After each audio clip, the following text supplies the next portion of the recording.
Hey, thank you all so much for listening to this new episode of Wicked Good Sports. We have a jam-packed show for you as always. We're going to be talking about the results of the divisional round, maybe talk a little bit about Drew Brees' legacy after that loss to the Buccaneers. Where does he stand? Did the Saints waste his career? Give you my opinions. Then we'll move on to talk about the hirings of teams the Jets knocked out of the park, the Jaguars, let's find out. And then, of course, we're going to be looking forward to AFC and NFC championship games. Who's going to the Super Bowl? I'll be honest, I don't know, but I'm excited to talk about it, and I hope you are too. So without further ado, let's get into it.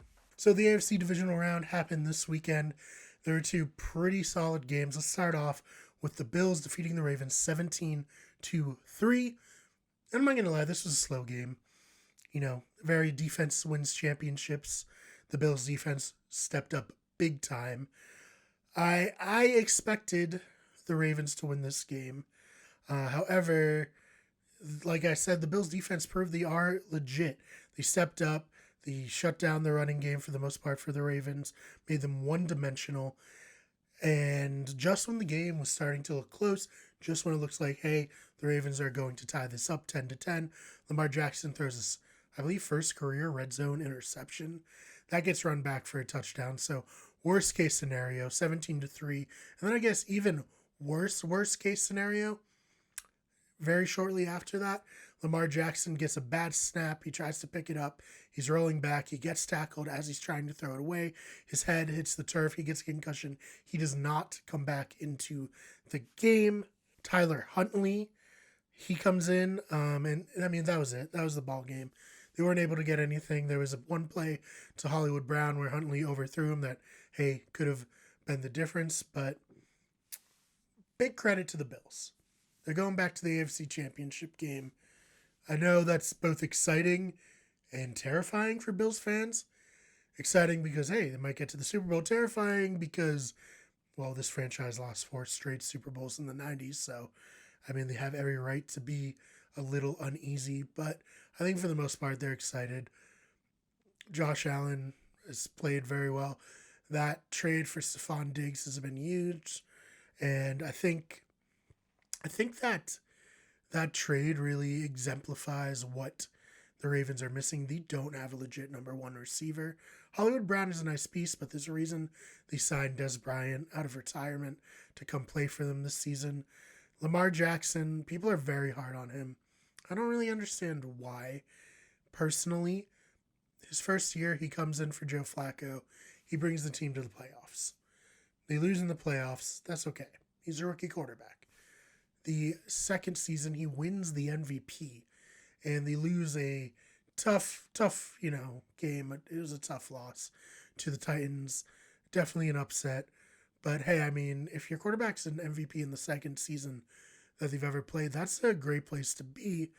And then this season, people were really hard on him, saying he had a down year, but I contest that. He had 26 touchdowns to 9 interceptions. He added 1,005 rushing yards, as well as seven touchdowns on the ground. This man's a beast, and I think if they get him more help around him, maybe a better defense, certainly some more wide receivers, he could get it done. He could definitely win a Super Bowl when teams force him to be one-dimensional. He's a good passer. He's a better passer than people think he is. A lot of people think he's just a running quarterback.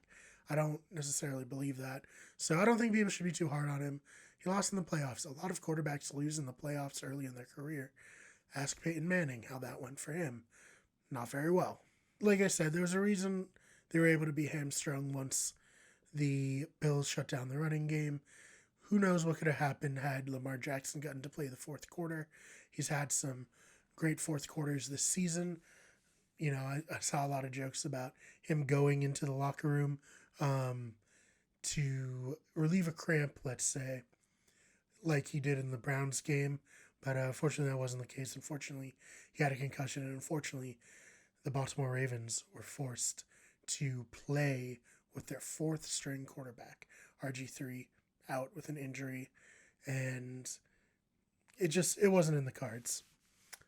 So going from one NFC North team losing to another NFC North team losing, the Chiefs defeat the Browns 22-17. Mahomes gets a concussion. The Browns look like they're going to get back into it. Hunt scores a touchdown against his old team. That had to feel good. I don't know how I necessarily feel about Kareem Hunt feeling good. Checkered past and all that. For a minute, the internet was hyped that we were going to see a Bills and Browns AFC Championship game. This was, potentially going to be a battle of two fan bases who have been long suffering, and one of them was going to get to the Super Bowl. Unfortunately, that didn't happen because, of all people, Chad Henne came in, and after throwing an interception, he did seal the game on a 4th-and-1 pass to Tyreek Hill. It was well executed, just such a gutsy call by Andy Reid. I give him all the credit in the world for that. I will note, I was probably the very last person in the entire world to be on the Chad Henne's gonna, win playoff games for the Dolphins bandwagon. He didn't get it done for Miami nor Jacksonville, but hey, happy for him getting it done, sealing the win for the Chiefs, advancing them to the AFC Championship game. We will see how that goes. We'll see if Patrick Mahomes is fully healthy. I do hope he will be, because that will make for a much better game. But hey, nothing to be sad about for the Browns. They had a great season. They won a playoff game. They have a bright future as far as I'm concerned. We shall see. So from the AFC Championship over on to the NFC Championship game. Who made it through divisional weekend? Let's talk about it. The Packers, of course, defeated the Rams 32-18. The Rams played well. I think I was too hard on the Rams coming in. I didn't think they were going to beat the Seahawks, and I really did not think they had even the slightest chance against the Packers, but they proved me wrong. The Packers jumped out to a 16-3 lead. It looked over. I saw people on Twitter saying, yeah, it's over. Thanks for showing up, Rams. But then they clawed back and they made it 25-18. And things looked like they could go either way at that point. But that was not to be. The Packers are headed back to the NFC Championship game. They lost last year. They've lost every NFC Championship game they've been in since they won the Super Bowl in the 2011 season. And this should be interesting. I mean, Aaron Rodgers is playing, I've said it before, he's playing like a man possessed. 48 touchdowns this season. He really, it seems like, rather, that they really lit a fire under him by drafting Jordan Love.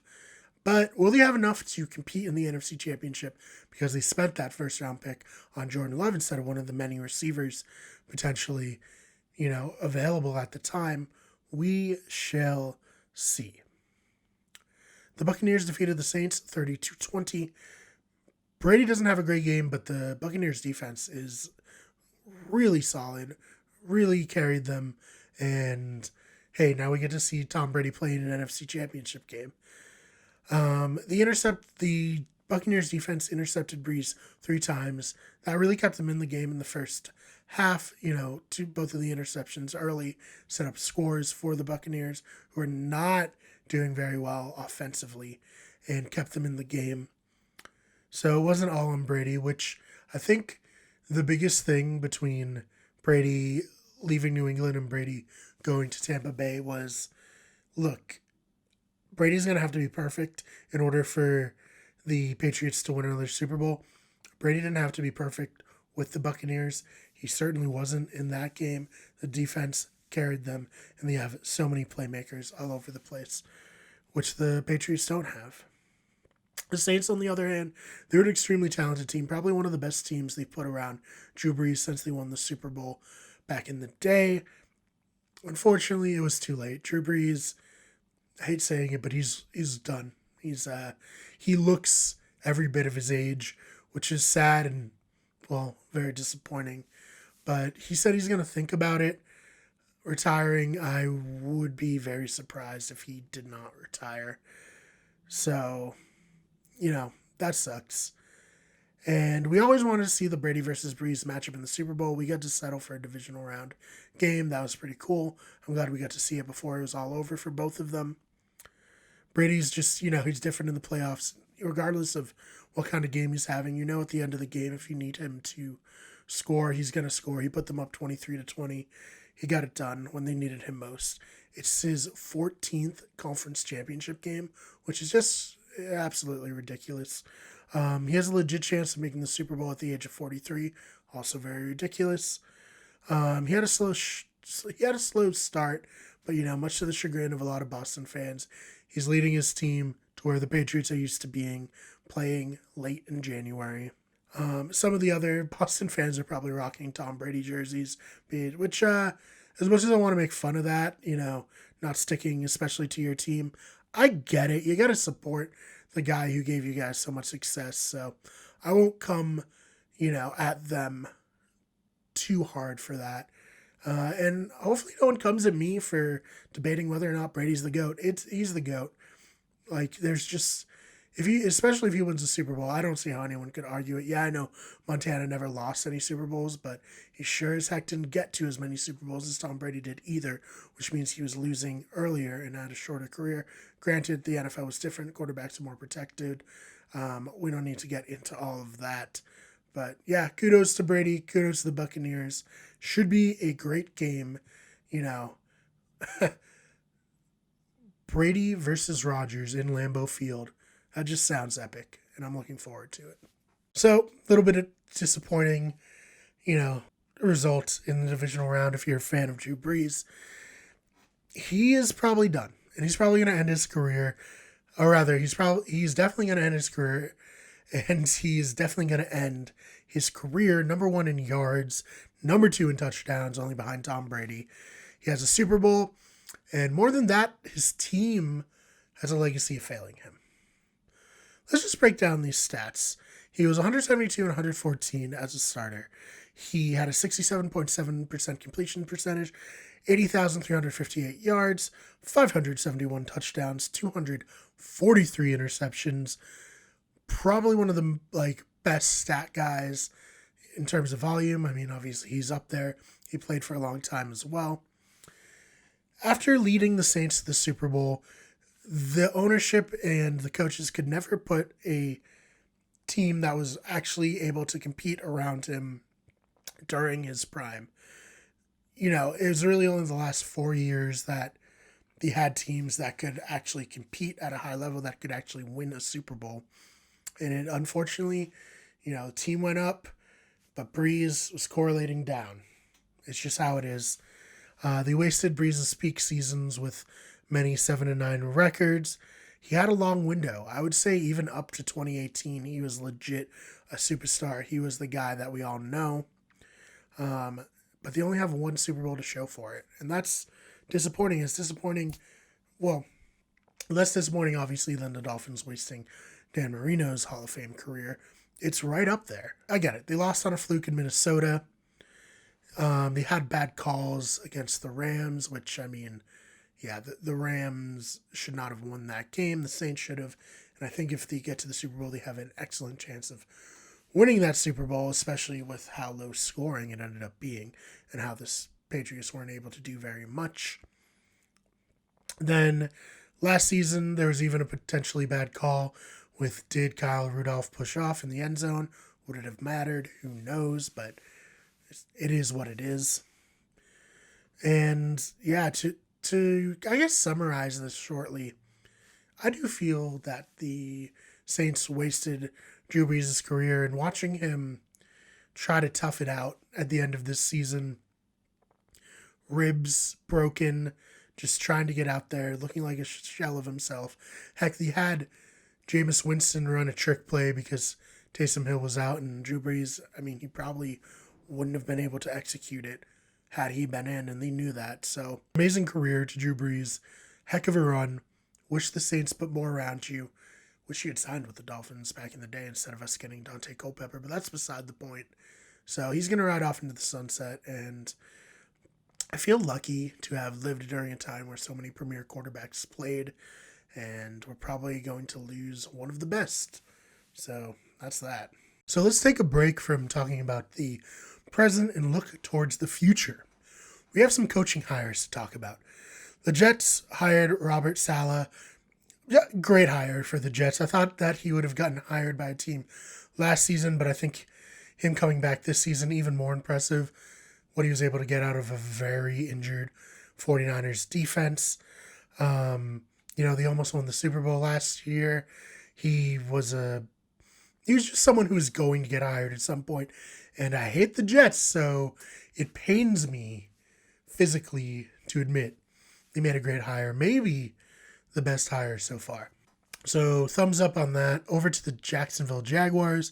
They hired Urban Meyer.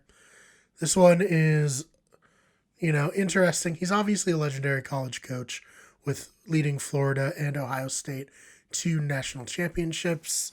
Will that translate over to the professional, side?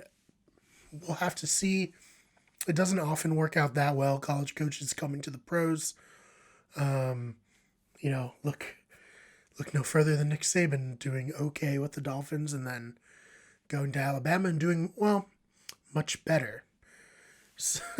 So with that said, they're going to get Trevor Lawrence, which is a good start. But the last two places that Urban Meyer has coached at, he's had to leave due to health issues. Will that be resolved? Will he be able to be here for the long haul? We're going to have to wait and see. I personally don't love this move, but I'll be happy to be proven wrong. All right, from the AFC to the NFC, the Falcons hire Arthur Smith, the Tennessee Titans offensive coordinator. Again, another interesting pick. He did a lot for Ryan Tannehill. He made him the comeback player of the year. He made him play extremely solid this season. But how much of that has to do with how great of a player Derrick Henry is? Derrick Henry ran for 2,000 yards this season. Would Ryan Tannehill have been as great either of the past seasons without him being such a stud? I don't think so. I mean, you look back at Miami, his best season in Miami, he had Jay Ajayi running for 1,200 yards as well. So that's going to be the big thing. Like, do the Falcons expect him to probably not mentor Matt Ryan, probably draft a new quarterback and bring him up to the level of Ryan Tannehill? I think that'd be hard without a player like Derrick Henry. So first and foremost, they need to find a great running back in this draft and use him in a similar way to how the Titans have used Henry the last few seasons, and hope that he's anywhere as good as Derrick Henry. So I don't think that's going to be Todd Gurley. He's on his last legs, and I don't know necessarily if this is going to work out. But hey, at least they're not as bad as the AFC's Los Angeles Chargers hiring Brandon Staley, who's a defensive coordinator for the Rams. All I have to say about this pick is yikes. Yikes. This is terrible. He inherited a good defense from Wade Phillips, one of the greatest defensive coordinators ever. He won't have Aaron Donald, but Bosa is a great supplement. Sure. I really wanted to see them hire someone who could max out the potential of Justin Herbert. Like, hiring a defensive coach here, I just don't see the rationale. Maybe I'm missing something. Maybe I'm going to be very wrong, but I don't see this working out, and I wish the Chargers and their fans a lot of luck. All right, here we are, the championship round of the playoffs. Almost the thing everyone's been waiting for. Very close to it. We're almost at the Super Bowl. We got 4 teams left. Let's talk about the AFC Championship game matchup first. This is a great matchup. I wanted to see this matchup. I wanted the Bills and Chiefs to play for weeks now. I think a lot of people did. If Patrick Mahomes is healthy and he's himself, this should be in shootout. Just 2 great offenses going head-to-head against solid defenses, but I don't think are going to be able to shut either of the other ones down. Whew! I'm excited for it. That said, if Chad Henne's playing, Bills, congratulations, you're going to the Super Bowl. We shall see. I think the Chiefs have their villain arc that I've been tracking, that I've been tweeting about, is well on track. They've dispatched the Cleveland Browns, the team that many people were rooting for as an underdog. They shanked them with a slant, or rather an out from Hill, from Henne. which is just ridiculous. And they're on the doorstep of knocking out the other underdog, the other long-suffering team, the Bills, which would just elevate their villain arc up even more before they go to the Super Bowl and either prevent Aaron Rodgers, a beloved quarterback, from making himself known as the greatest Green Bay Packer of all time as far as quarterbacks go, passing Brett Favre, cementing his status probably in the top 5 quarterbacks of all time, period, or depriving all of us from watching Tom Brady finally and definitively say that he was the reason the Patriots have been so good. The needle will shift very far over to Brady winning in a season shortened by COVID, no real offseason, no training camp, and he was able to get on the same page with everyone in Tampa Bay, and he's the reason for the Patriots dynasty. So with all of that on the line, I'm going to say the Chiefs win this game 35-32. Over for the NFC Championship game, we got Brees and Brady finally in the playoffs. We wanted that to be a Super Bowl matchup for years. Didn't happen. Now we have another quarterback matchup that we wanted to be a Super Bowl matchup. Rodgers and Brady. I guess we'll settle for a conference championship game matchup between these two. On the line for Aaron Rodgers is a trip to the Super Bowl and the potential to cement himself as the greatest Packers quarterback of all time and solidly in the top 5. This is a huge thing for his legacy. When we watched him bring a wild card Green Bay Packers team in the 2011 season to the Super Bowl, I think I'm not alone in saying I was expecting many, many more Lombardis to come back to the team that Lombardi coached, but it was not to be. It didn't happen. And he's had a lot of heartbreak, a lot of bad NFC Championship games. Last year they got blown out. They got blown out against the Falcons. They lost a heartbreaker against the Seahawks. It just, I'm fairly certain, if I'm thinking correctly, they lost to the Cardinals as well. When the Cardinals made the Super Bowl, it's just been a sad state of affairs for Aaron Rodgers in the playoffs, particularly in the NFC Championship game. But he has a chance to rewrite history. The only thing standing in his way is the greatest quarterback of all time. Should be easy. On the line for Tom Brady, well, cementing himself as the greatest quarterback of all time. No quarterback has ever led a team to the Super Bowl from the NFC and from the AFC. I know, Peyton Manning, Kurt Warner, they both brought 2 teams to the Super Bowl. Rams and Cardinals, both NFC. Broncos and Colts, both AFC. So, this would be even better. It's his 14th. God! Every time I hear that, I'm just shocked. His 14th conference championship game. If he wins, the needle moves over to Tom Brady in the Brady versus Belichick debate as to who is more responsible for that Patriots dynasty. So with all that said, with all that on the line, I'm going to pick the Green Bay Packers to win 27-21. So we will see what happens. Leave us a comment down below on what you think is going to happen, who you think is going to make the Super Bowl, and let us know what you think about the Brady and Belichick debate. Is it already settled? Is making the NFC Championship game, will the Patriots go 7-9 the difference? I don't think so yet. If they win the Super Bowl, it's on. So that is it. The NFL season's almost done. It's exciting and terrifying at the same time because once the NFL is over, well, there will still be some stories, as there always is. I'm going to have to start talking about basketball, hockey, baseball, things I'm not as familiar with. So if you're looking forward to me making a fool of myself, maybe follow the podcast by subscribing on iTunes or Spotify, or just subscribe to this channel because we're going to keep making videos as long as you keep watching them. We'll see you in the next one.